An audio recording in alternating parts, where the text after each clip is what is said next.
নমস্কাৰ সকলোকে স্বাগতম জনাইছো আসাম কেৰিয়াৰ পইণ্ট ইউটিউব চেনেলটোলৈ বন্ধুসকল আজিৰ ভিডিঅ'টিত আমি আপোনালোকৰ আগন্তুক অনুষ্ঠিত হ'ব লগা এডিআৰই গ্ৰেড 4 পৰীক্ষাৰ বাবে সহায়ক হোৱাকৈ গণিতৰ কেইটামান অতিকৈ গুৰুত্বপূৰ্ণ প্ৰশ্ন আলোচনা কৰিবলৈ ওলাইছো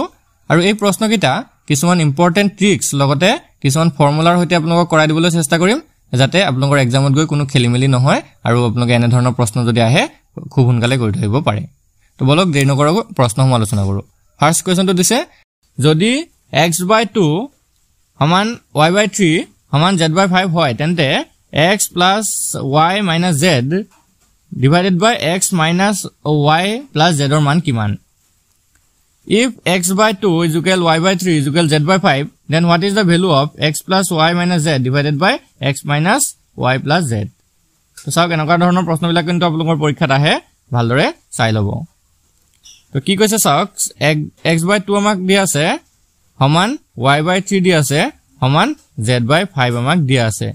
আৰু উলিয়াব দিছে আমাক x plus y minus z divided by x minus y plus z এটোৰ ভ্যালুটো আমাক উলিয়াব কৈছে এতিয়া এফালে মন কৰিব x/2 সমান y/3 সমান z/5 এটোক আমি কি ধৰিলাম এটা k বুলি ধৰিলাম ঠিক আছে এটো আমি ধৰি লৈছো let x/2 is equal y/3 is equal z/5 is equal k তো এতিয়া যদি আমি k ধৰি লওঁ তো x ৰ মানটো ইয়াৰ পৰা আমি উলিয়াব পাৰিম x ৰ মানটো কিমান হ'ব চাওক x is equal হৈ যাবগে এই 2 আৰু k টো পূৰণ হ'বগে তো 2 আৰু k পূৰণ কৰিলে কিমান হ'ব 2k তো আশা কৰিছো বুজি পাইছে এই তলৰ যিটো 2 আছিল x ৰ তো ইয়াৰ লগত এই k টো মাল্টিপ্লাই হৈ গ'ল বৰ্জ পূৰণ হৈ গ'ল তো এটো হৈ গ'লগে 2k ঠিক আছে তাৰ পিছতে y মানটো উলিয়াব পাৰিম y মানটো কিমান হ'বগে 3 আৰু k টো পূৰণ হ'বগে তো 3 আৰু k পূৰণ কৰিলে যাব 3k ঠিক তেনেকে z ৰ মানটো আমি উলিয়াব পাৰিম তো z ৰ ভ্যালুটো কিমান হ'বগে z টো হৈ যাবগে 5k ঠিক আছে z ৰ ভ্যালুটো ওলাই যাবগে 5k এতিয়া আমি কি পালো x is equal 2k y is equal 3k আৰু z is equal 5k আমি k কেলে লৈ ললো কাৰণ আমি গোটেই গিটা x y z গোটেই গিটাৰ ভ্যালু আমি এটা ৰাখিত প্ৰকাশ কৰিছো তো গোটেই গিটা k ত প্ৰকাশ কৰিছো এটা 2k এটা 3k আৰু এটা 5k এতিয়া আমাক যেটো উলিয়াব দিছে তাত সিম্পল এগিটা মান পুট কৰি দিম আমাৰ আনসাৰ ওলাই যাবগে তো এতিয়া ওপৰত x আছিল তো মই এই সাইডতে কৰি দিছো চাওক ওপৰত কি আছিল x আছিল তো x ৰ জায়গাত কি লিখিম আমি 2k প্লাস আছে y ঠাইত কি লিখিম y ঠাইত লিখিম 3k মাইনাস z আছে মাইনাস z মানে 5k ঠিক আছে আৰু তলত কি লিখিম x আছে x মানে 2k মাইনাস y মানে 3k আৰু প্লাস z মানে 5k এতিয়া চাওক উপৰকন যদি আমি প্লাস কৰি দিও 3 2 5 মানে 5k মাইনাস 5k আৰু তলকন হ'বগে 2 আৰু 5 যোগ কৰিলে 7k মাইনাস 3k ঠিক আছে এতিয়া এফালে কৰি লৈছো মই মুছি পিনে চাওক কাহিনীটো কি হ'ব এতিয়া আমাৰ আনসাৰটো কি ওলাবগে এতিয়া চাওক 5k ৰ পৰা 5k গুছি গলে কিমান হ'ব ওপৰত চাওক 5k ৰ পৰা 5k যদি গুছি যায় কিমান হ'ব 0 হ'ব আৰু তলত কি হ'ব 7k ৰ পৰা 3k গুছি গলে 4k হ'ব এতিয়া 0 যদি ওপৰত থাকে আমাৰ লব বা হৰ দুইটাৰ ভিতৰতে যিকোনো এটা যদি 0 থাকে তেতিয়া তাৰ ভ্যালুটো সদায় 0 লাব তলৰটো 0 থাকিবই নোৱাৰে কেতিয়াও ওপৰত যদি কিতাবা 0 থাকে তেতিয়া তাৰ ভ্যালুটো সদায় কি ওলাবগে 0 ওলাব অপচন এ টো হৈ যাব শুদ্ধ উত্তৰ তো আশা কৰিছো এতিয়া আপোনালোকে এনে ধৰণৰ প্ৰশ্নবিলাক আহিলে এক্সামত ভালকে যাতে কৰি থৈব পাৰে তো নেক্সট কোৱেশ্চনটো আগবাঢ়িম নেক্সট এনেকুৱা ধৰণৰ প্ৰশ্নবিলাক কিন্তু পৰীক্ষাত আহিছে সো ভালদৰে চাই যাব বিভাজ্যতাখিনি ভালকৈ চাব তো কি দিছে চাওক 156 তাৰ পিছত ষ্টাৰ আছে 942 এটো এটা সংখ্যা মানে তো ষ্টাৰ মাৰ্কৰ ঠাইত কিবা এটা আহিব মানে ঠিক আছে এই সংখ্যাটো যদি 11 ৰে বিভাজ্য হয় তেন্তে ষ্টাৰৰ মাৰ্কৰ ঠাইত কিমান হ'ব if the number 156*942 is divisible by 11 what is the value of star তো চাওক 11 ৰে বিভাজ্যতাটো প্ৰথমতে আপুনি শিকিব লাগিব তো যিকোনো সংখ্যাক যদি 11 ৰে বিভাজ্য হয় নহয় কেনেকৈ চেক কৰিম আমি তো প্ৰথম কথা হ'ল আমি এই সংখ্যাটোকে লম 156 ষ্টাৰ মাৰ্ক আছে তাৰ পিছত আছে 942 ঠিক আছে তো এই সংখ্যাটো 11 ৰে বিভাজ্য হয় নহয় কেনেকৈ চেক কৰিব চাওক এই সংখ্যাটোত যিমান কিটা ডিজিট আছে ডিজিট কিটা এটা এৰি এটাক আপোনালোকে যোগ কৰি চাওকচোন এটা এৰি এটা যোগ কৰিব চাওক দেই প্ৰথমতে আছে 1 তো 1 টোক ধৰিব তাৰ পিছতে 5 টো এৰি দিব তাৰ পিছত 6 টোক যোগ কৰিব 6 টো এৰি ষ্টাৰ মাৰ্কটো ঠাইত কিবা এটা আহিব ন তো ষ্টাৰ মাৰ্কটো এৰি দিয়ক ষ্টাৰ মাৰ্কটো এৰি 9 যোগ কৰক আৰু 9 ৰ পিছত 4 টো এৰি পিনে আকৌ 2 যোগ কৰক তো এইটা যোগ কৰকচোন প্ৰথম কথা হ'ল 1 6 9 আৰু 2 একে 6 হৈ গলগে 7 7 9 হৈ গলগে 7 9 হৈ যাব 16 17 18 কিমান ওলালে আমাৰ 18 ওলালে তো মই কৈ আছো কেনে কৰিব লাগিব 18 ওলালে তাৰ পিছত আকৌ এইগিটাও যোগ কৰিব লাগিব সেম 5 আছে ষ্টাৰ মাৰ্ক আছে আৰু 4 আছে তো 5 plus 4 plus star আছে ন এটো যদি আমি যোগ কৰো 5 আছে 9 9 প্লাস স্টাৰ হ'ব এতিয়া এই 9 এই স্টাৰ মাৰ্কৰ ঠাইত কিবা এটা বহুৱাব লাগিব ঠিক আছে কি বহুৱাব লাগিব হেতু প্ৰথম কথা হল চাব লাগিব এতিয়া মই কথাৰ মেইন পইণ্টলৈ আহিম যে কেনেকৈ আপোনালোকে 11 বিভাজ্যতা চেক কৰিব তো এটোটো যোগ কৰাটো কলো যে যোগ কৰি লব এটা কেৰি এটা এনেকৈ যোগ কৰি লব আকৌ ওপৰ বাকি যিকিটা থাকি গল হেগিটাকো এটা এৰি এটাতে যোগ কৰি লব এতিয়া কথাটো হল যিকিটা যোগফল পালো ন ইয়াত এটা পালো 18 আৰু এটা পালো 9 প্লাস স্টাৰ এই যোগফল গিটাক আপোনালোকৰ পাৰ্থক্য উলিয়াব লাগিব মানে এই যোগফল গিটাক বিয়োগ কৰিব লাগিব মানে সাপোজ 18 ৰ পৰা 9 টো বিয়োগ কৰি দিয়ক 18 ৰ পৰা 9 বিয়োগ কৰিলে কিমান হ'ব 9 হ'ব ন 9 হ'ব তো এই 9 টো কিন্তু এই যদি 9 ওলাই ন তেতিয়া হলে কিন্তু আপোনালোকৰ 11 বিভাজ্য নহব সংখ্যাটো এনেকুৱা এটা সংখ্যা উলিয়াব লাগিব যদি হয়তো 0 ওলাব লাগিব নহলে 11 ৰ গুণিতক ওলাব লাগিব ঠিক আছে কি কৈছো বুজি পাইছে চাগে যদি নাই বুজা আকৌ কৈ দিছো সব যিকিটা মইতো কলো প্ৰথম কথা হল সংখ্যা গিটাৰ যিকিটা ডিজিট আছে হেগিটাক কি কৰিব এটা কেৰি এটা যোগ কৰি পেলাব তো প্ৰথমতে আমি পালো 18 যিকিটা এটা এৰি এটা যোগ কৰিলো বাকি যিকিটা থাকি গৈছিল ন এটা কেৰি এটা যে থাকিছিলে হেগিটাকো যোগ কৰি দিয়ক তাৰ পিছত দুটা যে যোগফল পালে দুটাই যোগফল পাব হে দুটা যোগফলৰ পাৰ্থক্য লব পাৰ্থক্য মানে কি ডাঙৰটোৰ পৰা সৰুটো বিয়োগ কৰি দিব আৰু ডাঙৰটোৰ পৰা সৰুটো যেতিয়া বিয়োগ কৰে বা দুটা একেও সেম ওলাব পাৰে তো তেতিয়া কি হ'ব লাগিব হয়তো 0 ওলাব লাগিব আপোনালোকৰ পাৰ্থক্যটো বিয়োগফলটো নহলে 11 ৰ গুণিতক ওলাব লাগিব মানে 11 ওলাব লাগিব নহলে 22 নহলে 33 নহলে 44 এনেকুৱা ওলাব লাগিব এতিয়া চাওক ইয়াত আমি 18 ৰ পাইছিলো আৰু 9 প্লাস স্টাৰ পাইছিলো কিবা এটা তো 18 ৰ পৰা যদি 9 বিয়োগ কৰি দিও 9 থাকি যাব এতিয়া 9 18 ৰ পৰা 9 বিয়োগ কৰিলে কিমান থাকিব গলো 9 থাকি যাব যে 9 ৰ লগত 11 টো গুণিতক ওলাব নোৱাৰে ইয়াত 11 22 33 44 এইবিলাকটো ওলাব নোৱাৰে হয়তো কি ওলাব লাগিব 0 ওলাব লাগিব এতিয়া 9 ৰ পৰা কি বিয়োগ কৰিলে 0 ওলাব তো এটো আশা কৰিছো বুজি পাইছে 9 হ'ব এনসাৰটো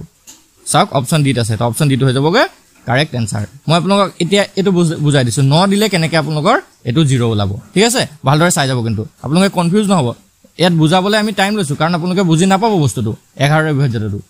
তো চাওক এতিয়া আমি 9 বহুৱালে কেনেকৈ হ'বগে চাই লওক দেই 1 5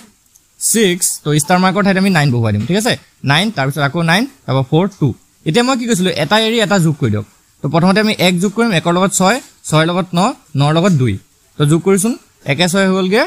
7 7 9 হৈ গলগে 7 9 16 17 18 ঠিক আছে 18 পাইছিলো পাই থৈছিলো মাইনাস কি কৰিব লাগিব বুলি কলো ওপৰ কিটাও যোগ কৰিলো 5 9 আৰু 4 5 9 হৈ গলগে কিমান 5 9 হৈ গলগে 14 14 4 18 তো চাওক সিম্পল 18 পৰা 18 বিয়োগ কৰিলে কিমান 0 তো ঠিক আছে বুজি পালে এতিয়া তো এটো কিমান স্টাৰ মাৰ্কৰ ঠাইত আহিব 9 অপচন ডি টো হ'ব শুদ্ধ উত্তৰ একদমই সিম্পল হয় খালি আপোনালোকে ভালদৰে বস্তুটো বুজি যাব তো আপোনালোকে শৰ্টকাট এটো এনেকৈ পাতিব পাৰে যে কোনটো অপচন কিটালু চাই পিনে পাতিব পাৰে কিন্তু যেটো নিয়মটো আপোনালোকক কৈ দিছো কাৰণ বহুতে নিয়মটো বুজি নাপায় তাৰ পিছত অপচন কিটাত গৈ পিনে খেলমেল লাগি থাকিব ঠিক আছে তো আপোনালোকে অপচন কিটাৰ পৰা যাব পাৰে নহলে আপোনালোকে নিয়মটোৰ পৰা কৰিব পাৰে তো আশা কৰিছো বুজি পাইছে এতিয়া নেক্সট কোৱেশ্চনটো আগবাঢ়িম আৰু বন্ধুসকল ইয়াতে আপোনালোকক এটা ইম্পৰ্টেন্ট কথা জনাই থওঁ তো যেহেতু আপোনালোকৰ 27 অক্টোবৰ তাৰিখে গ্ৰেড 4 দুটা এক্সাম অনুষ্ঠিত হ'বলৈ গৈ আছে তো এটা হৈছে আপোনালোকৰ ক্লাছ 10 লেভেলৰ আৰু এটা হৈছে 8 পাছ সকলৰ তো এই পৰীক্ষাসমূহৰ যদি আপোনালোকৰ পিডিএফ নোটছ কিছুমান লাগে তো ইম্পৰ্টেন্ট পিডিএফ হয় ইতিয়াৰ পৰা যদি আপোনালোকে সেই পিডিএফ নোটছ বিলাক পঢ়ি থাকে আৰু যেতিয়া এক্সাম হ'ব তালৈকে যেতিয়া আপোনালোকৰ গোটেই পিডিএফ নোটছ বিলাক পঢ়ি কমপ্লিট হৈ যাব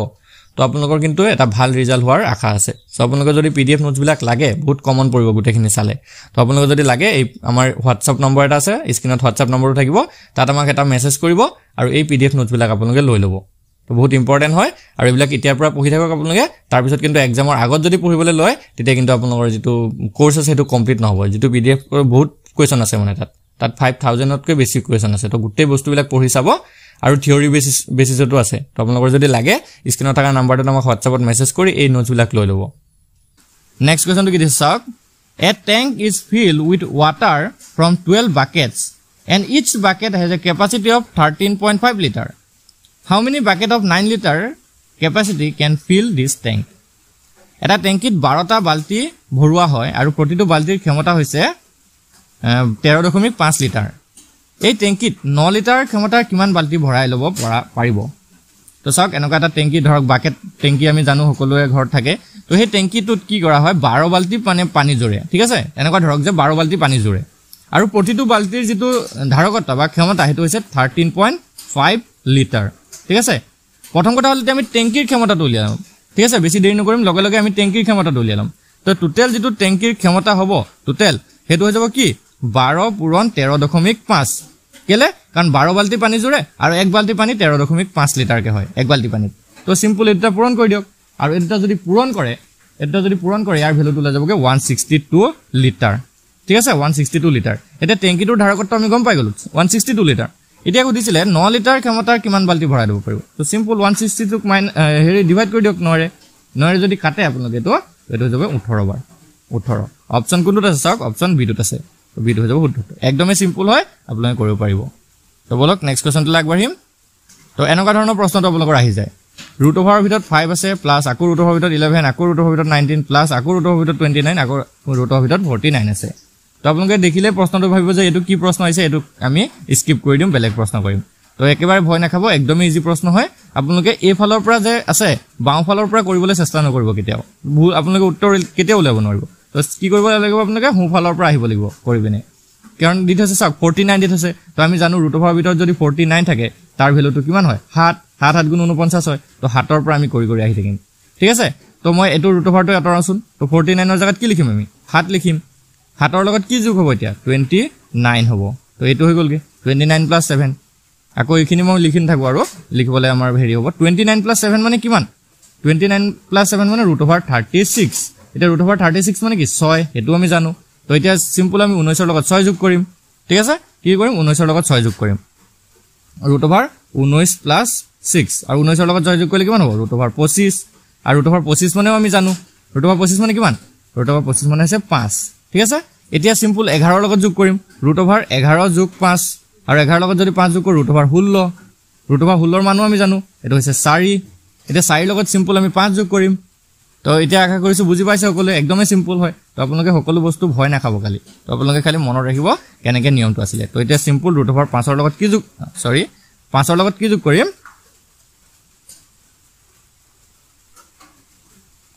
5 ৰ লগত যোগ কৰিম 4 আৰু 5 4 যোগ কৰিলে হ'বগে 9 আৰু √9 মানে আমি জানো √9 মানে আছে 3 অপচন এটো হৈ যাব শুদ্ধ উত্তৰ অপচন এটো হৈ যাব শুদ্ধ উত্তৰ একেবাৰে সিম্পল হয় আপোনালোকে প্ৰশ্নটো দেখি কেতিয়া ভয় নাখাব তো বলক নেক্সট কোৱেশ্চনটো আগবাঢ়িম কি দিছে চাওক 10 16 তথা 24 ৰে হৰণ যোৱা আটাইতকৈ সৰু বৰ্গ সংখ্যাটো কোনটো which is the smallest square number which is divisible by 10 16 and 24 তো এতিয়া কি কৰিব চাওক 10 16 আৰু 24 ৰে হৰণ যাব লাগিব আটাইতকৈ সৰু সংখ্যাটো তো আটাইতকৈ সৰু যদি খুদিলেতেন তেতিয়া আমি সিম্পল এলসিএম উলিয়াই দিলে হলতেন আকৌ কোৱেশ্চন বৰ্গ সংখ্যাটো কি হ'ব তো বৰ্গ সংখ্যা উলিয়াব লাগিব ইয়াতে ঠিক আছে এতিয়া কি কৰে কেনে কৰিব চাওক একদমই সিম্পল নিয়ম হয় 10 ৰ উৎপাদক গিটা উলিয়াই লওকচোন 10 ৰ উৎপাদক কি 2 × 5 16 ৰ উৎপাদক গিটা উলিয়াওকচোন 16 ৰ উৎপাদক কি হ'ব 2 2 2 2 গুণ 4 4 গুণ 8 গুণ 16 2 আৰু 24 ৰ উৎপাদক গিটা উলিয়াই লওক 24 ৰ উৎপাদক কি হ'ব 2 2 2 গুণ 4 4 2 গুণ 8 8 3 গুণ 24 এটো হ'ব উৎপাদক ঠিক আছে এতিয়া ইয়াত 2 কেটা আছে এটো হিসাব কৰক এটা মানে 2 কেটা জোৰ বনাই দিয়কচোন তো আটাইতকৈ হাইয়েস্ট 2 কেটা আছে দুটা চাৰিটা আছে মানে আমি 2 ৰ স্কয়াৰ পালো এটা 2 ৰ স্কয়াৰ পালো এটা 3 এটাই আছে তো 3 এটা লিখি ললো 5 এটাই আছে তো 5 এটা লিখি ললো ঠিক আছে এতিয়া চাওক 2 ৰ স্কয়াৰ বনি আছে এটো মানে বৰ্গ সংখ্যাত বনি আছে 2 টো এটো বৰ্গ সংখ্যাত বনি আছে কিন্তু 3 আৰু 5 টো বৰ্গ সংখ্যাত বনা নাই তো সিম্পল আমি ইয়াৰ লগত আৰু এটা 3 পূৰণ কৰিম আৰু এটা 5 পূৰণ কৰিম তেতিয়া কি হৈ যাবগে এটো 3 স্কয়াৰ হৈ যাব আৰু এটো 5 স্কয়াৰ হৈ যাবগে তো এতিয়া আমি গুটেকিটা পূৰণ কৰি দিম কি পূৰণ কৰিম চাওক 2 স্কয়াৰ পূৰণ কৰিম আৰু এটা 2 স্কয়াৰ পূৰণ কৰিম আৰু এটা 3 স্কয়াৰ পূৰণ কৰিম আৰু এটা 5 স্কয়াৰ পূৰণ কৰিম তো এইটো হৈ যাব আমাৰ এনসাৰটো তো 2 গুণ 4 2 গুণ 4 3 3 গুণ 9 5 5 গুণ 25 আৰু এইকেইটা যদি পূৰণ কৰে গুটেকিটা যদি পূৰণ কৰে কিমান লাভ চাওক আপোনালোকে পূৰণটো কৰি চাব পাৰে 4 পূৰণ 4 পূৰণ 3 3 গুণ 9 পূৰণ 25 তো এটো হৈ যাবগে 3600 তো আটাইতকৈ মিনিমাম যেটো নাম্বাৰ আছিল 10 16 আৰু 24 ৰে হৰণ যোৱা বৰ্গ সংখ্যা এটো হৈছে 36 অপচন ডি টো হৈ যাব শুদ্ধ উত্তৰ তো এনেকৈ আপোনালোকে কৰিব তো প্ৰথম কথা হল হেতৰ যেটা বৰ্গ সংখ্যাত বনাই লব ঠিক আছে তো বৰ্গ সংখ্যাত বনাই ললে তাৰ পিছত কোনটো দেখিব বৰ্গ সংখ্যাত বনি থকা নাই তো হেতুকে আপোনালোকে পূৰণ কৰি লব তো বলক নেক্সট কোৱেশ্চনটো লেতে আমি আগবাঢ়িম নেক্সট কোৱেশ্চনটো হৈছে population of a place decreases from 50,000 to 48,000 what is the percent decrease of the population তো কি কৈছে চাওক এখন চহৰৰ জনসংখ্যা 50,000 ৰ পৰা মানে কি হল 48,000 লৈ হ্ৰাস পালে তো কি কৈছে জনসংখ্যাৰ শতাংশ হ্ৰাস কিমান হ'ব তো একেবাৰে সহজ হয় তো আপোনালোকে আৰু কেনেকৈ নোৱাৰিব ন একদমই ইজি হয় 50,000 ৰ পৰা 48,000 হ্ৰাস হৈছে ন তো কিমান হ্ৰাস হৈছে এটো আমি চকুতে মানে মুখতে ওলাই আছে 2000 হ্ৰাস হৈছে ঠিক আছে 2000 কি হৈছে কমিছে মানে এতিয়া আমি ধৰি লৈছো যে পাৰ্চেন্টেজটো কিমান হৈছে ন তো x% কমিছে ধৰি লৈছো ঠিক আছে কিমান কমিছে x% কমিছে এতিয়া 50000 ৰ x% মানেটো কি হয় 2000 নহয় জানো তো 50% ৰ কি 50000 ৰ x% টোৱে 2000 হয় তো 50 ৰ 1000 কৰি দিয়ক 50000 ৰ x% সৰি 1000 নহয় 50000 ৰ x% সমান 2000 এটোৱে উত্তৰ হ'ব এতিয়া x% মানে 50000 পূৰণ x মানে x/100 এটো দুটা 0 কাটি দিয়ক ইয়াৰ দুটা 0 কাটি দিয়ক এফালে 2000 তো এফালে সিম্পল 500 টো ইফালে গুছি গলে হৰণ হ'ব তো x ৰ ভ্যালু ওলাই যাব 2000 হৰণ 500 দুটা 0 কাটি দিয়ক থাকিলেগে 20/5 আৰু 20 ক যদি পাছৰণ কৰে 4 তো x ৰ ভ্যালু লাগে 4% একদম সিম্পল হয় অপচন এটো হৈ যাব শুদ্ধ উত্তৰ অপচন এটো হৈ যাব শুদ্ধ উত্তৰ তো বলক নেক্সট কোৱেশ্চন টো আগবাঢ়িম তো এনেকুৱা ধৰণৰ প্ৰশ্ন কিন্তু আহে দে আপোনালোকৰ if a - b = 2 and a b = 24 then what is the value of a cube minus b cube তো গ্ৰেড 3 যেটো 15 তাৰিখে এক্সাম হৈছিল তাতো এনেকুৱা ধৰণৰ প্ৰশ্ন আহিছে সো ভালদৰে চাই লব কেনেকৈ কৰিব এটো প্ৰশ্ন কি কৈছে চাওক a - b মান দি আছে আমাক a - b দি আছে 2 আৰু ab মানে a পূৰণ b দি আছে আমাক 24 এতিয়া উলিয়াব কৈছে যে a cube minus b cube এতিয়া প্ৰথম কথা হল a cube minus b cube যেটো আমি জেনেকে ভাঙিব পাৰো ন জেনেকে a + b হোল স্কয়াৰটো ভাঙিব পাৰো তেনেকে আমি a cube minus b cube এটা সূত্ৰত ভাঙিব পাৰো সেই সূত্ৰটো প্ৰথমতে মনত ৰাখিব তো এটুক যদি আমি ভাঙিবলৈ যাও এনেকে হ'ব a - b হোল কিউব তাপা হ'ব প্লাস ঠিক আছে ইয়াৰ পিছত কি হ'ব প্লাস 3ab হ'ব আৰু ব্ৰেকেটৰ ভিতৰত থাকিব a - b তো এই সূত্ৰটো আপোনালোকে নোট কৰি ল'ব মনত ৰাখি যাব সিম্পল এটোত আপোনালোকে ভাঙি দিলে হৈ যাবগে এটা a - b আমি পাইছো 2 তো ইয়াতে 2 কিউব বহুৱাই দিয়ক প্লাস 3 to 3 ভাগে বহিব ab ৰ মান আমি পাইছো 24